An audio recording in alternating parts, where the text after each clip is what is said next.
तो hello everyone, आपका एक नए वीडियो में स्वागत करता हूं। देखो भाई, इस टाइम पे ऋतिक रोशन के जो फैंस हैं उनकी नजर सिर्फ और सिर्फ क्रिश 4 की न्यूज के ऊपर है, क्योंकि कल इस न्यूज ने एक अलग ही माहौल सेट कर दिया था और बड़े बड़े पोर्टल्स यानी कि पीपिंग मून हुआ, बॉलीवुड हंगामा हुआ, बड़े बड़े जूम हुआ, हर किसी ने इसके ऊपर न्यूज छाप के आर्टिकल बना के भाई व्यूज कमाए अपनी अपनी वेबसाइट से। और यहां पे हर झाटू यही सोच रहा है कि भाई ये मूवी बंद हो गई है।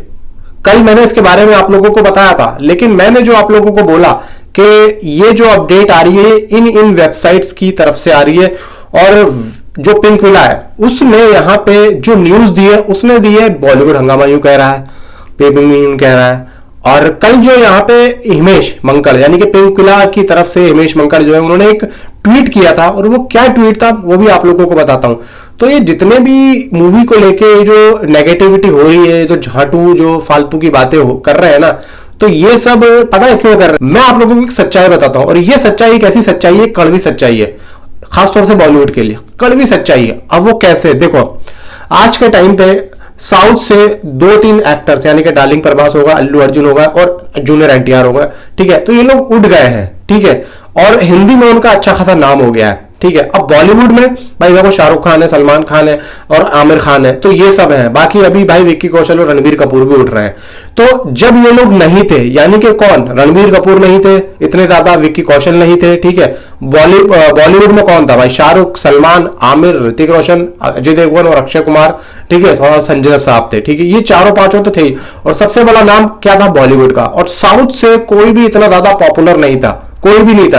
ये तो अभी हो रहा है यार, 7-8 सालों से जब से बाहुबली 2 आई है तो साउथ का इतना ज्यादा नाम हो गया। तो इससे पहले क्या सोच थी, इससे पहले क्या सोच थी भाई, यही तो सोच थी। अब क्रिश के ऊपर जो अभी लास्ट जो मूवी आई भाई, उस पर कम पैसा लगा था क्या? राकेश रोशन ने खुद पैसा लगाया था अपनी जेब से? नहीं भाई, लोन लिया होगा कहीं ना कहीं से, कुछ ना कुछ तो जुगाड़ किया होगा। और जो भाई पैसा देने वाला है उसने क्यों दिया? उसने इसीलिए तो दिया कि भाई हमारा पैसा निकल जाएगा, और निकला भी। समझ लो बात को। तो ये जो मेंटेलिटी थी ना लोगों की, वो ये थी कि भाई हीरो है, और जब तक कोई ऐसा सब्स्टिट्यूट नहीं था कि ना ही उस टाइम का दौर इतना था कि भाई इतनी ज्यादा बॉक्स 1000 करोड़ और 1800 करोड़, क्योंकि 300 400 या 100 करोड़ एक ऐसा सीमित था कि पब्लिक उसी में खुश थी। तो लेकिन आज के टाइम पे ये हो गया है कि जितनी box office collection actors they रहे हैं, तो उनके हिसाब से अभी ऋतिक रोशन उस वाले मकाम तक नहीं जा पाए। सबसे पहली चीज तो मैं ये कहना चाहूंगा कि ऋतिक रोशन को आलतू फालतू मूवीज तो करनी ही नहीं चाहिए। मैं यहां पे कहना चाहूंगा कि ये जो भाई जिंदगी ना मिलेगी दोबारा 2 आए, नहीं भाई, ये फिल्में बिल्कुल भी वहां तक नहीं अगर आप वहां तक नहीं पहुंच सकते, अगर आपको एक अच्छा खासा बॉक्स ऑफिस कलेक्शन देना है दूसरों के मुकाबले, तो भाई यहां पे आज के हिसाब से एक अच्छा खासा एक्शन फिल्म करनी पड़ेगी। जैसे कि अभी हाल फिलहाल में ज़ोंबी वाली है, वो फिल्म 1000 करोड़ मायने रखती है, हाँ जा सकती है, ऐसी फिल्में जा सकती है। लेकिन इस तरीके की फिल्म वॉर 2 आ रही है भाई, इस मूवी के अंदर पोटेंशियल है, ये जा सकती है। तो ये जो जितने भी पैसा लगाने वाले जो होते हैं ना, ये सिर्फ ये देखते हैं कि यार क्या ये एक्टर हमारी जो पूर्ति को कर पाएगा, क्या हम पैसा जो लगा रहे हैं उससे हम कमा पाएंगे। क्योंकि अगर निकाल पाएगा तो ये लोग लगा देते हैं, और अगर नहीं हो पाएगा तो भाई ये जो पैसा है, इनका जो काला पैसा है, उसको गोरा करने के लिए ये लोग कहीं और उस एक्टर को यहां पे जो है सपोर्ट करते हैं जो कि निकाल सकता है। लेकिन यहां पे देखो बॉलीवुड में ऐसा नहीं है, बॉलीवुड वाले भी लगाते हैं पैसा अपना पर प्रोडक्शन, लेकिन जिस हिसाब से ये जो क्रिश 4 जो आ रही है इसके लिए, और ये अपने टाइम की इतने बड़े हाई वीएफएक्स और सीजीआई वाली फिल्म है कि इसकी टक्कर का कोई था नहीं। और आज के टाइम पे जब इतनी बड़ी बड़ी मूवीज और वीएफएक्स और सीजीआई को इतना ज्यादा देखा और समझा जा रहा है कि हर एक छोटा बच्चा यहाँ पे वीएफएक्स और सीजीआई के बारे में बात कर रहा है। यूट्यूब पे ऐसी वीडियो भरी पड़ी है, नॉलेज बहुत ज्यादा हो गई है सोशल मीडिया की वजह से। तो यहाँ पे नॉलेज को ध्यान में रखते हुए, और यहाँ पे पब्लिक जो चीज देख रही है उसको ना दिखा के उसकी सोर्स से भी ज्यादा हाई लेवल का वीएफएक्स और सीजीआई दिखाने के लिए भाई पैसा भी चाहिए, हर चीज चाहिए। तो यहां पे लगभग अगर क्रिश 4 बनती है तो मेरे हिसाब से जो मैं सोच के चल रहा हूं, कम से कम 800 से 900 करोड़ तो क्रिश का बजट होना चाहिए ही चाहिए। अब यहाँ पे जो मैं आप लोगों को बता रहा हूं, यहाँ पे पिंक विला पता है क्या कह रहा है? पिंक विला ये कह रहा है कि वॉर 2 अगर अच्छा चलती है तो मैं वही चीज, देखो वही चीज आ गई जो मैं अभी थोड़ी देर पहले बोल रहा था। अगर वॉर 2 अच्छा चलती है और बॉक्स ऑफिस कलेक्शन अच्छा करती है तो यहां पे जो पैसा लगाने वाले लोग हैं वो ये देखेंगे कि ऋतिक की ये फिल्म चल गई, यानी कि अब क्रिश 4 पे पैसा लगाना समझदारी होगी और हम लगा सकते हैं। तो यानी कि क्रिश 4 जब बनेगी जब वॉर 2 अच्छा पैसा कमाएगी, ये मेंटेलिटी लोगों के अंदर है भाई। अगर ऐसा होगा तो भाई मतलब एक्टर चाहे जैसा भी हो, मतलब मैं ऋतिक की बात नहीं कर रहा हूं, कोई और एक्टर की बात कर रहा हूं, चाहे वो कैसा भी हो, अगर उसकी लास्ट फिल्म अच्छी है तो आप लोगों ने ये कैसे मान लिया कि उसकी अगली फिल्म चलेगी या नहीं चलेगी? पिछली मूवी थी ना वो, अब आपको कैसे पता है कि जो अगली मूवी होगी वो भी लोगों को अच्छी लगेगी?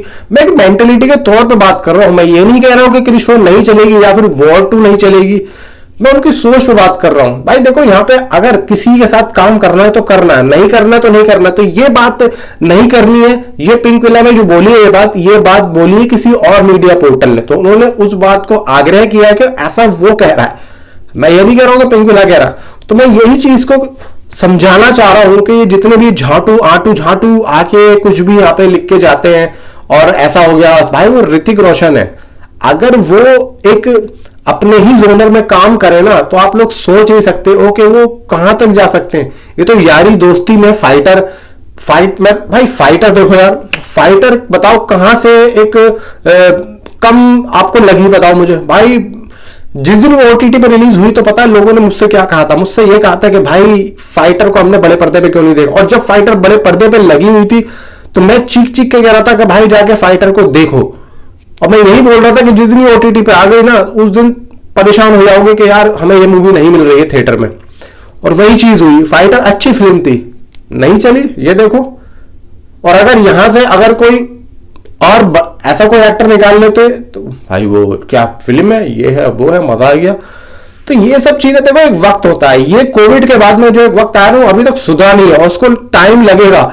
ऋतिक को चाहिए वॉर 2 के बाद में जो उनका स्टारडम होगा ना, फिर देखना आप लोग। वॉर 2 एक बार आने दो और उसको जाने दो बॉक्स ऑफिस कलेक्शन उसकी, उसके बाद में जो फिल्मों की जो लाइन है ना फिर देखना आप लोग कैसी होने वाली है। और ये देखना कि वॉर 2 के बाद में ऋतिक रोशन का जो एक करियर है ना कितना ज्यादा उछाल लेता है। वॉर जब आई थी उसके बाद में ठीक कोविड आ गया था, कोविड आ गया था वॉर के ठीक बाद में, तो उसकी जो एक सक्सेस थी ना वो कहीं ना कहीं कोविड की वजह से दब गई थी। लेकिन अब यहां पे वॉर 2 आ रही है तो अब उसकी सक्सेस लोगों के दिमाग, फेफड़े और किडनियों में जाएगी, जिसकी वजह से पता लगेगा कि भाई इसको भी यहां पे चाहिए कुछ ना कुछ तो दो और बनवाओ जो भी करना है। तो बस ये चीज कहनी है। बाकी देखो मैं नहीं मानता कि मूवी शेड हो गई है। और यहाँ पे हिमेश जो पिंक विला उन्होंने बोला कि कुछ बड़ा होने वाला है, आप ट्वीट देखो, कुछ बड़ा होने वाला है और सब्र करो कुछ ना कुछ अच्छा ही होगा। तो यानी कि कुछ ना कुछ अंदर बात चल रही है और कुछ ना कुछ ऐसा होने वाला है जो कि जो है ये जो न्यूज फैली है, स्प्रेड हुई है, ये सब गलत है। तो ये चीज देखो मुझे भी नहीं लग रहा भाई, मैं सही बताऊं मुझे भी नहीं लग रहा है कि ये मूवी नहीं बनेगी भाई। ये मूवी चाहे 2030 में आए, ये आएगी जरूर और 100% आएगी।